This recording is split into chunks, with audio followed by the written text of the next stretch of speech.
நம்முடைய அகம் புறம் என்று 2 வாழ்க்கை வாழ்கின்றோம். அகத்துக்குள்ளே ஒன்று நினைக்கின்றோம், புறத்தில் ஒன்று வாழ்கின்றோம்.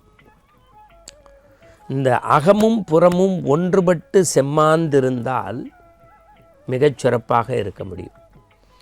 நம்ம பெரிய புராணத்தில் சொல்லியிருக்கேன், சிறுத்தொண்டர் கதை சொல்லும்போது ஒரு நாள் சொன்னேன், ஆயத்தொழில் மேய தொழில்னு. சில பேர் கலெக்டர் ஆகணும்னு நினைப்பாங்க, ஆனால் doctor ஆகியிருப்பாங்க.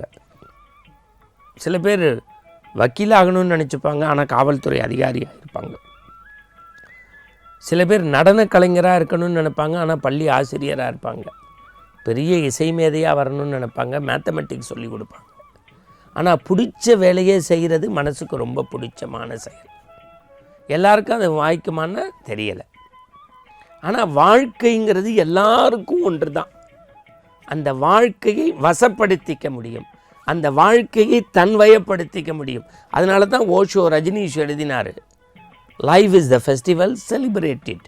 Life is the festival, celebrate it. வாழ்க்கை ஒரு திருவிழா, கொண்டாடுங்கள்.